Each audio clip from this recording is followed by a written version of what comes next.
নমস্কাৰ এই মুহূৰ্তত আহি পৰিছে ৰাতিপুৱাৰ কেইবাটাও বিগ ব্ৰেকিং নিউজ। আজি হৈছে 17 মে। গোটেই অসম তথা ভাৰতৰ বিভিন্ন প্ৰান্তৰ পৰা যুগত হৈছে কেইবাটাও গুৰুত্বপূৰ্ণ খবৰ। এনেবোৰ খবৰ নিতেও পাই থাকিবলৈ চেনেলটি সাবস্ক্ৰাইব কৰি ভিডিঅ'টো এটা লাইক কৰিবলৈ নাপাহৰিব। আজিৰ আমাৰ প্ৰথমটো খুবেই গুৰুত্বপূৰ্ণ খবৰ হৈছে অসমবাসীৰ বাবে এটা ডাঙৰ খবৰ।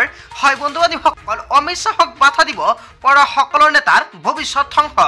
2 মাহৰ ভিতৰত সলনি হ'ব উত্তৰ প্ৰদেশৰ মুখ্যমন্ত্ৰী। হয় বন্ধু-বান্ধৱীসকল, কেইবাটাও গুৰুত্বপূৰ্ণ মন্তব্য কৰিছে দিল্লীৰ মুখ্যমন্ত্ৰী অৰবিন্দ কেজৰিৱালে। মুখ্যমন্ত্ৰী পদৰ পৰা বিজেপিয়ে আঁতৰাব যোগী আদিত্যনাথক। বিজেপি জয়ী হলে 2 মাহৰ ভিতৰত সলনি হ'ব উত্তৰ প্ৰদেশৰ মুখ্যমন্ত্ৰী। সিদ্ধান্তত প্ৰায় উপনীত হৈছে বিজেপি। অমিত শ্বাহক প্ৰধানমন্ত্ৰী বনোৱাৰ বাবে ভোট খুজিছে নৰেন্দ্ৰ মোদীয়ে। বিজেপি জয়ী হলে সলনি হ'ব সংবিধান। SC লগতে ST সংৰক্ষণত বিলুপ্তি ঘটাব বিজেপিয়ে। অমিত শ্বাহক বাধা দিব পৰা সকলো নেতাৰ ভৱিষ্যত ধ্বংস কৰিছে বিজেপিয়ে। শিৱৰাজ সিং চৌহান, বসুন্ধৰা ৰাজে লগতে মনোহৰ লাল খট্টৰৰ লগতে ডক্টৰ ৰমন সিঙৰ ৰাজনৈতিক ভৱিষ্যত ধ্বংস কৰাইছে এনেকুৱাকৈ বিজেপিয়ে। এইবাৰ যোগী আদিত্যনাথক লক্ষ্য হিচাপে ল'ব বিজেপি। কেইবাখনো ৰাজ্যত আসন হেৰুৱাব বিজেপিয়ে। হাৰিয়ানা, দিল্লী, পাঞ্জাৱ, কৰ্ণাটক, মহাৰাষ্ট্ৰ, পশ্চিমবংগৰ লগতে উত্তৰ প্ৰদেশ, বিহাৰ, ঝাৰখণ্ড, ৰাজস্থানত পৰাজয়ৰ সন্মুখীন হ'ব বিজেপিয়ে। 220খন আসনৰ কম আসন লাভ কৰিব বিজেপি চৰকাৰে। উত্তৰ প্ৰদেশত বিস্ফোৰক সংবাদ মেল অৰবিন্দ কেজৰিৱালৰ। হয় বন্ধু-বান্ধৱীসকল, অৰবিন্দ কেজৰিৱালে এনেকুৱাকৈ কেইবাটাও ডাঙৰ মন্তব্য কৰিছে। বন্ধু-বান্ধৱীসকল, আচলতে অৰবিন্দ কেজৰিৱালে যিটো মন্তব্য কৰিছে আচলতে সত্য নে অসত্য আপুনি কি ক'ব? লগতে যিটো মন্তব্য কৰিছে 220খন আসন নাপাব বিজেপিয়ে, ইয়াৰ বিষয়ত আপুনি কি ক'ব? নিশ্চয় কমেণ্ট কৰি জনাবলৈ নাপাহৰিব। তাৰপিছত অসমবাসী ৰাজক জনাইছে আমাৰ 2 নম্বৰটো খুবেই গুৰুত্বপূৰ্ণ খবৰ। লগতে এটা ডাঙৰ খবৰ, গৰমৰ মাজত ৰাজ্যত ধুমুহা বৰষুণৰ এলাৰ্ট। হয় বন্ধু-বান্ধৱীসকল, আপুনি ঠিকেই শুনিছে, প্ৰচণ্ড গৰম আৰু গৰমৰ মাজতে এলাৰ্ট জাৰি কৰিছে বতৰ বিজ্ঞান কেন্দ্ৰৰ তৰফৰ পৰা। প্ৰচণ্ড গৰমৰ মাজতে ৰাজ্যত ধুমুহা বৰষুণৰ আগজাননী। ৰাজ্যৰ 16খন জিলাত আজিৰ দিনটোৰ বাবে য়েলো এলাৰ্ট জাৰি কৰিছে বতৰ বিজ্ঞান কেন্দ্ৰই। এইকেইখন জিলাৰ বাবে জাৰি কৰিছে এলাৰ্ট। কোন কেইখন জিলাত আহিব পাৰে ধুমুহা আৰু বৰষুণ? কোকৰাঝাৰ, ধুবুৰী, বঙাইগাঁও, চিৰাঙত য়েলো এলাৰ্ট জাৰি কৰিছে বতৰ বিজ্ঞান কেন্দ্ৰৰ তৰফৰ পৰা। গোৱালপাৰা, বৰপেটা, নলবাৰী, মৰিগাঁৱতো আহিব পাৰে বৰষুণ। কামৰূপ মেট্ৰ', দৰং, ওদালগুৰিতো বৰষুণৰ সম্ভাৱনা। কাৰ্বি আংলং, পশ্চিম কাৰ্বি আংলঙৰ বাবেও য়েলো এলাৰ্ট জাৰি কৰিছে। উত্তৰ অসমৰ ডিব্ৰুগড় আৰু তিনিচুকীয়াত আহিব পাৰে বৰষুণ। কাইলৈ বতৰ অধিক ভয়াৱহ ৰূপ লোৱাৰ পূৰ্ণ সম্ভাৱনা। ঘণ্টাত 30ৰ পৰা 40 কিলোমিটাৰ বেগত বলিব পাৰে এই বতাহ। প্ৰচণ্ড গৰমৰ মাজতে ৰাজ্যত ধুমুহা বৰষুণৰ আগজাননী। হয় বন্ধু-বান্ধৱীসকল, এতিয়া ডাঙৰ খবৰ, এটা ভাল খবৰ মুকলি আহিছে। তাৰপিছত অসমবাসী ৰাজক জনাইছো আমাৰ 3 নম্বৰটো খুবেই গুৰুত্বপূৰ্ণ খবৰ। লগতে এটা ডাঙৰ খবৰ, আপুনিও লৈছিল নেকি কোভেক্সিন? হয় বন্ধু-বান্ধৱীসকল, অৱশেষত কোভেক্সিনৰ পিছত আন এটা ডাঙৰ খবৰ মুকলি আহিছে। কোভিশ্বিল্ডৰ পিছত এইবাৰ কোভেক্সিনত ছাইড ইফেক্ট। হয় বন্ধু-বান্ধৱীসকল, অৱশেষত কোভেক্সিনত ছাইড ইফেক্টৰ দাবী কৰা হৈছে। কোভিশ্বিল্ডৰ পিছত এইবাৰ কোভেক্সিন লোৱাসকললৈ এইবাৰ উদ্বেগজনক খবৰ মুকলি আহিছে। কোভেক্সিন লোৱাসকলেও পৰিব নেকি বিপদত? কোভিশ্বিল্ড যিসকল ব্যক্তি লৈছিলে তাৰ কিন্তু পাৰ্শ্বক্ৰিয়া সম্পূৰ্ণকৈ প্ৰকাশ কৰিছে কোম্পানীটোৱে। আৰু এইবাৰ কোভিড ভেকচিনৰ পিছত আন এটা ডাঙৰ খবৰ মুকলি আহিছে। এইবাৰ কোভেক্সিনক লৈও আহিলে এটা ডাঙৰ খবৰ। কোভিশ্বিল্ডৰ পিছত কোভেক্সিনত ছাইড ইফেক্টৰ দাবী। এক সমীক্ষাত প্ৰকাশ পাইছে ভয়ংকৰ তথ্য। বেনাৰস হিন্দু বিশ্ববিদ্যালয়ত চলোৱা হৈছিল এটা সমীক্ষা। গৱেষণা চলোৱা অধিকাংশৰে দেশত ধৰা পৰিছে পাৰ্শ্বক্ৰিয়া। লগতে শ্বাস প্ৰশ্বাসজনিত সমস্যা, ছালৰ ৰোগত ভুগিব পাৰে বুলি এনেকুৱাকৈ দাবী কৰিছে গৱেষণাগৰাকীৰ। কেৱল এয়াই নহয়, বিশেষকৈ কিশোৰ কিশোৰী লগতে বৃদ্ধ লোকৰ দেহত দেখা দিব পাৰে এনে সমস্যা। কোভিশ্বিল্ডৰ পিছত এইবাৰ কোভেক্সিন লোৱাসকললৈ উদ্বেগজনক খবৰ। হয় বন্ধু-বান্ধৱীসকল, এটা ডাঙৰ খবৰ, এটা গুৰুত্বপূৰ্ণ খবৰ মুকলি আহিছে।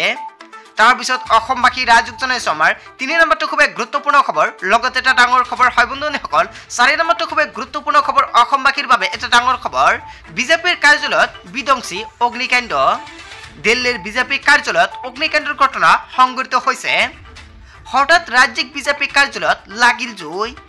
তিনিখনকৈ অগ্নি নিৰ্বাপক বাহিনীৰ গাড়ীৰে জুই নিৰ্বাপনৰ চেষ্টা চলোৱা হৈছে। কেৱল এয়াই নহয়, শ্বৰ্ট চাৰ্কিটৰ ফলত অগ্নিকাণ্ডত সংঘটিত হোৱাৰ সন্দেহ কৰা হৈছে। পণ্ডিত পণ্ড মাৰ্গত থকা ৰাজ্যিক কাৰ্যালয়ত অগ্নিকাণ্ড, কলাত হৈ ছানি ধৰিছে সমগ্ৰ অঞ্চল। বিজেপিৰ কাৰ্যালয়ত বিধ্বংসী অগ্নিকাণ্ড। হয় বন্ধু বান্ধৱীসকল, এটা ডাঙৰ খবৰ, এটা গুৰুত্বপূৰ্ণ খবৰ মুকলি আহিছে। তাৰপিছত অসমবাসী ৰাইজক জনাইছো আমাৰ 5 নম্বৰটো খুবেই গুৰুত্বপূৰ্ণ খবৰ। লগতে এটা ডাঙৰ খবৰ, হজৰত মহম্মদক অপমান। হয় বন্ধু বান্ধৱীসকল, আপুনি ঠিকেই শুনিছে। আদালতে বিহালিয়ে 5 বছৰৰ কাৰাদণ্ড।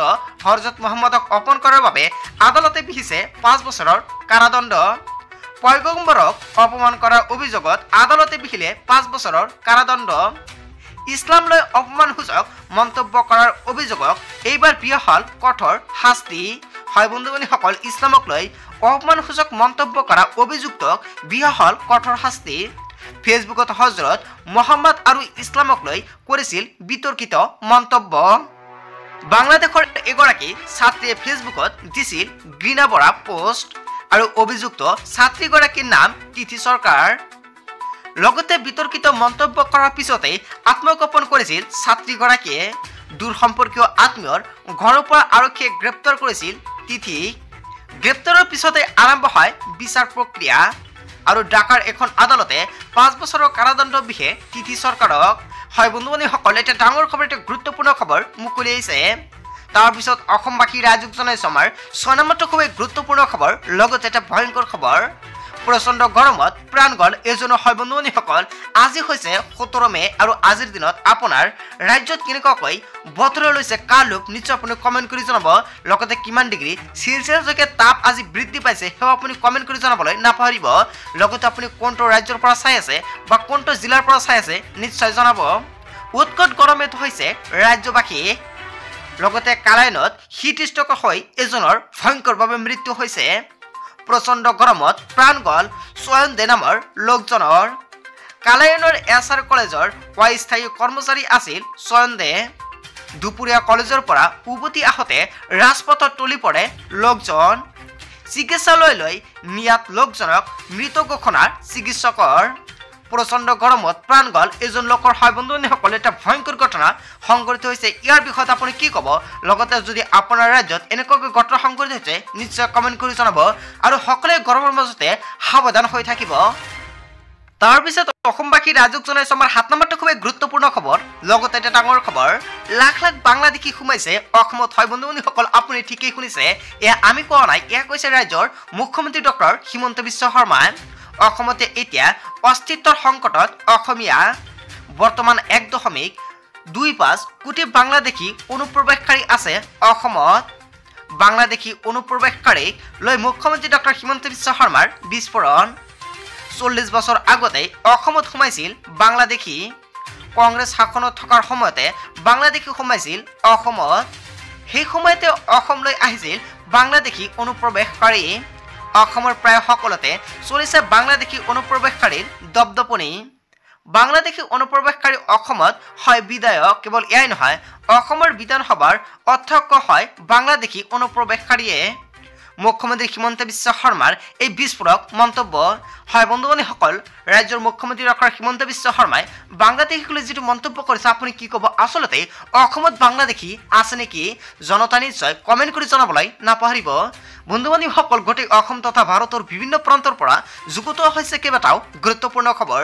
এনেবোৰ খবৰ নিতেও পাই থাকিবলৈ চেনেলটি ছাবস্ক্ৰাইব কৰি ভিডিঅ'টো এটা লাইক কৰিবলৈ নাপাহৰিব। চ' থেংক ইউ ফৰ ৱাচিং ফুল ভিডিঅ'।